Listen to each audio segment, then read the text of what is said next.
Hi అండి. నమస్తే. Welcome to అమ్మాయి లోకం. అందరూ ఎలా ఉన్నారు? నేనైతే చాలా బాగున్నాను. మీరందరూ కూడా బాగుండాలని మనస్ఫూర్తిగా కోరుకుంటున్నాను. ఇవాళ మన రెసిపీ వచ్చేసి అటుకులతో అప్పటికప్పుడు చేసుకునే ఒక మంచి బ్రేక్‌ఫాస్ట్ రెసిపీ ఇడ్లీ. ఎలా చేసుకోవాలో చూద్దాం. స్కిప్ చేయకుండా చూడండి. ముందుగా మిక్సింగ్ బౌల్‌లో అటుకులు ఒక కప్పు తీసుకున్నామనమాట. ఇవి మీడియంగా ఉన్న అటుకులు. ఈ రెసిపీ కోసం ఏ అటుకులైనా కానీ యూజ్ చేసుకోవచ్చు. దీన్ని నీళ్లు పోసి మంచిగా 2 సార్లు కడిగేసుకుందాము.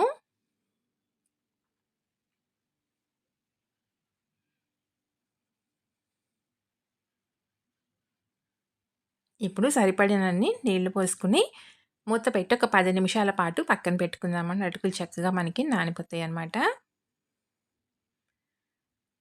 ఒక 10 నిమిషాలు పక్కన పెట్టేసుకుందాము. ఇప్పుడు ఇంకొక మిక్సింగ్ బౌల్ తీసుకొని, ఏ కప్పుతో అటుకులు తీసుకున్నామో, అదే కప్పుతో 2 కప్పులు ఇడ్లీ రవ్వ తీసుకున్నామండి. దీన్ని కూడా మనం నీళ్లు పోసేసి మంచిగా ఒక 3-4 సార్లు కడిగేసుకుందాము.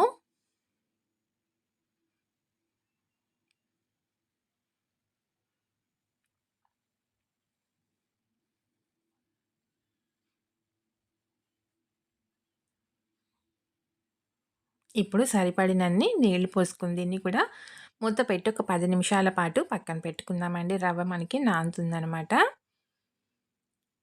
ఇప్పుడు మిక్సీ పట్టుకునే దానికి ముందుగా మనం ఒక కప్ వచ్చి పచ్చి కొబ్బరి తీసుకున్నామండి. మీకు కావాలంటే పచ్చి కొబ్బరి తురుము కూడా వేసుకోవచ్చు. దీన్ని కొంచెం బరకగా గ్రైండ్ చేసుకొచ్చుకుందామండి. నీళ్ళేమీ వేయకుండా. ఈ విధంగా ఉంటే సరిపోతుంది. అటుకులు కూడా మనకి చక్కగా నానిపోయినాయని చూసారు కదా! మెత్తగా అయిపోయినాయనమాట. ఇప్పుడు దీన్ని కూడా మనం మిక్సీ జార్‌లోకి మార్చుకుందాం.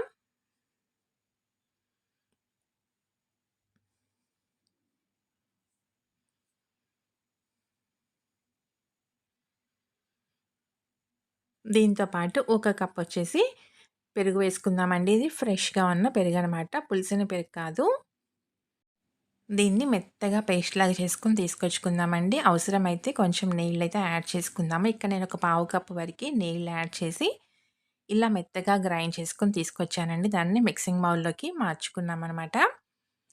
ఇప్పుడు రవ్వ కూడా చూద్దామండి. మనకి చక్కగా నానిపోయింది. ఇప్పుడు నీరంతా గట్టిగా పిండేసేసుకొని, దాన్ని పిండితో పాటు కలిపేసుకుందాము.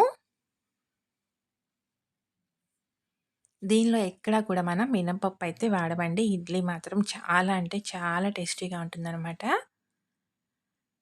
మినపప్పుతో పని లేకుండా అప్పటికప్పుడు చేసుకుని ఒక మంచి బ్రేక్‌ఫాస్ట్ లేదంటే డిన్నర్ రెసిపీ. ఇలా మంచిగా కలిపేసుకుందాము.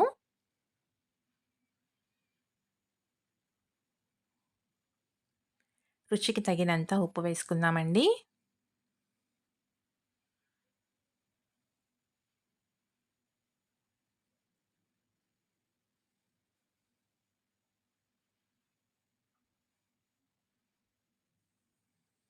ఇలా మొత్తం కలిపేసుకున్న తర్వాత మూత పెట్టి దీన్ని ఒక 5 నిమిషాల పాటు పక్కన పెట్టేసుకుందాము. ఈలోగా మనం చట్నీ రెడీ చేసుకుందామండి. కడాయి పెట్టుకున్నాము. కడాయి వేడెక్కిన తర్వాత 2 టేబుల్ స్పూన్ల నూనె వేసుకున్నామండి. తర్వాత ఒక 4 టేబుల్ స్పూన్ల దాకా పల్లీలు వేసుకున్నాము. ఈ పల్లీలు మనకి సగం వేగిన తర్వాత మిగతావన్నీ వేసుకుందామండి. పల్లీలు ముందుగానే ఎక్కువగా వేయించుకోకూడదు. మిగతావన్నీ మనకి వేగే లోపల పల్లీలు మాడిపోతుందండి. ఇలా సగం వేగిన తర్వాత పల్లీలు మనకి ఒక 4 వెల్లుల్లి రెబ్బలు, ఒక చిన్న పీస్ అల్లం ముక్కని 2గా కట్ చేసుకున్నామండి. అవి కూడా వేసుకుందాము. ఇవి కూడా మనకి నూనెలో మంచిగా వేగాలనమాట.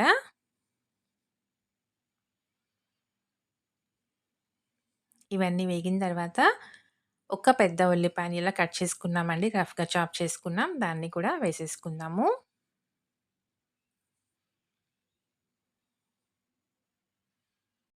తర్వాత 2 పచ్చిమిర్చి తీసుకున్నామండి. విరగ్గొట్టుకొని వేసుకుందాము. లేదంటే మనకి పచ్చిమిర్చి అనేది నూనెలో పేలుతాయనమాట. తర్వాత 4 ఎండుమిరపకాయలు తీసుకున్నామండి. పచ్చిమిర్చి కారం లేవు అసలు. అందుకని నేను 4 ఎండుమిరపకాయలు వేశాననమాట.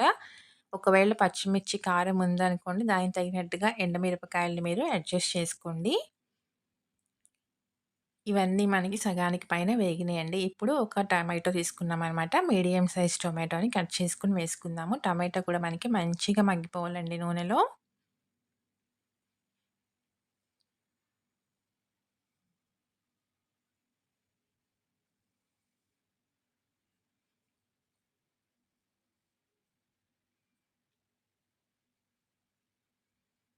కొంచెం కరివేపాకు వేసుకుందాం. టేస్ట్ చాలా బావుంటుందండి. మీరు పల్లీలు మొత్తం వద్దనుకున్నారనుకోండి 2 టేబుల్ స్పూన్‌లు పల్లీలు వేసుకోవచ్చు. 2 టేబుల్ స్పూన్‌లు పుట్నాల పప్పు కూడా వేసుకోవచ్చండి. చూసారు కదా! టమాటో మనకి చక్కగా మగ్గిపోయింది. ఇప్పుడొచ్చి లాస్ట్‌లో ఒక అర టీ స్పూనొచ్చి జీలకర్ర వేసుకున్నాము. తర్వాత కొత్తిమీరొచ్చి కాడలతో పాటే వేసేసుకుందామండి. మొత్తం ఒకసారి మంచిగా కలిపేసేసి స్టవ్ అయితే ఆఫ్ చేసేసుకుందాం ఇంకా.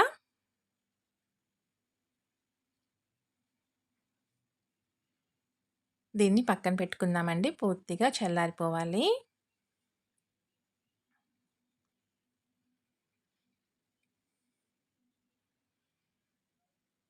పూర్తిగా చల్లారిన తర్వాత మిక్సీ జార్‌లోకి దీన్ని మార్చుకుందాం.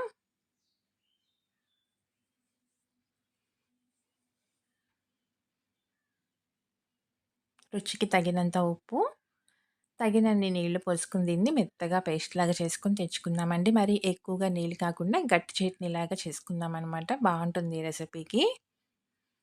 ఇది ఇడ్లీకనే కాదండి, దోసకి కానీ, వడకి కానివ్వండి, దేనిలోకైనా కానీ బావుంటుంది.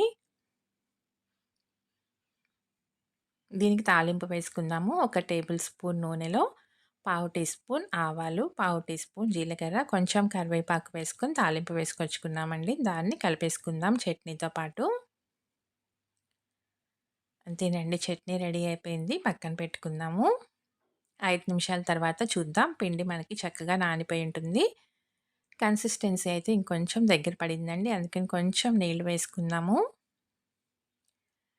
మీరు కావాలంటే దీనిలో సోడా వేసుకోవచ్చండి. కానీ ఈరోజు నేను సోడా వేయకుండా చేశాననమాట ఇడ్లీ.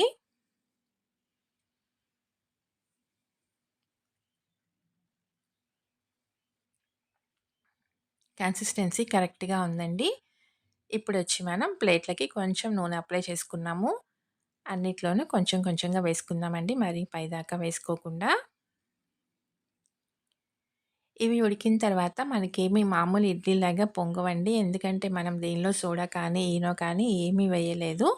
ఫ్లాట్‌గానే ఉంటుంది. మీరు కావాలి అనుకుంటే దీనిలో కొంచెం సోడా వేసుకోవచ్చు, కుకింగ్ సోడా. దీన్ని మనం మామూలుగా ఇడ్లీ ఎలా అయితే స్టీమ్ చేసుకుంటామో ఇడ్లీ కుక్కర్‌లో అంతేనండి. 8-10 నిమిషాల దాకా మీడియం ఫ్లేమ్‌లో కుక్ చేసుకున్నామంటే కరెక్ట్‌గా మనకి ఇడ్లీ రెడీ అయిపోతుంది. 10 నిమిషాల తర్వాత ఇడ్లీ చక్కగా రెడీ అయిపోయిందండి. చూసారా ఎంత సాఫ్ట్‌గా ఉందో. ఒక 2 నిమిషాలు ఆగి డీమోల్డ్ చేసుకున్నామంటే కరెక్ట్‌గా వచ్చేస్తుందండి. తప్పకుండా ట్రై చేసి చూడండి. మీకు ఎలా వచ్చిందో కూడా నాకు తప్పనిసరిగా కామెంట్ చేయండి. అలానే వీడియో నచ్చినట్లయితే తప్పకుండా సబ్స్క్రైబ్ చేసుకొని ఒక లైక్ ఇచ్చేయండి. మీ ఫ్రెండ్స్‌కి, ఫ్యామిలీ మెంబర్స్‌కి షేర్ చేయండి. Thank you for watching.